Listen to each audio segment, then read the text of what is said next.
తల్లిని మించిన దైవం లేదు, తండ్రిని మించిన గురువు లేడు అంటారు.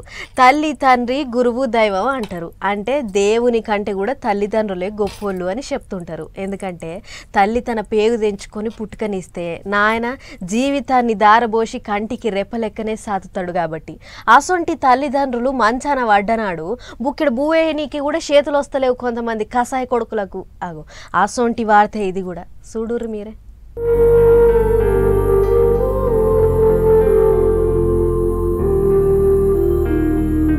ఆస్తులు రాసుకొని అమ్మ నాయనల్ని బజార్లో పడేసేటి కొడుకుల కొరకే ఈ వార్త. ఆ సొంటోళ్ళు ఎవరన్నుంటే ఇమ్మర్సగినది ఇప్పుడే. ఆస్తి రాసుకొని అవ్వను బజార్లో పడేసిన కొడుకుల్ని చెప్పుతోని కొట్టినంత పని చేసిరు పట్నంలో అధికారులు. ఇగో గిడ కనపడుతున్న అవ్వ పేరు శకుంతలాబాయి. ఓ 90 ఏళ్ళది అనుకుంటది. చానేళ్ల కిందనే పెనిమిటి కాలం చేసిండట.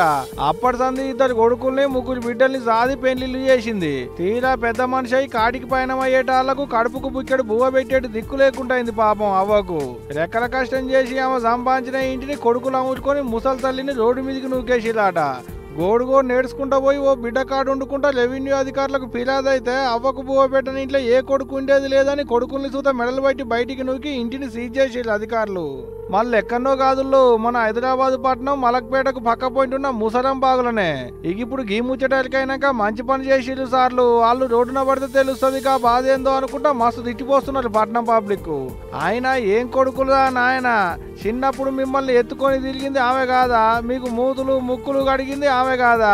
మీ కళ్ళల్లో ఏమన్నా కాకులు ఓడిసినాయి అరవారి కాలు రెక్కలు పని చేయన్నాడు రోడ్డు మీద ఇడిచి పెడితే ఎడిపోతుంది అనుకున్నారా? మీ షీడగది మొక్కల మన్ను పోయ్యా అని తిట్టకుండా తిట్టిపోస్తున్నారు పబ్లిక్. కానీ కన్నోళ్ళ మీదనే లేదు, కడుపుల పుట్టినోళ్ళ మీదే ఉంటది వీళ్ళకు. ఎడ్లెనకనే తెడ్లు అనేటి ముచ్చట మరొకరి కొడుకులాలా. మీకు కూడా కొడుకులు ఉన్నారు, రేపు మీకు కూడా గిదే గతి పడుతుంది అనుకుంటున్నారట ఇంతమంది.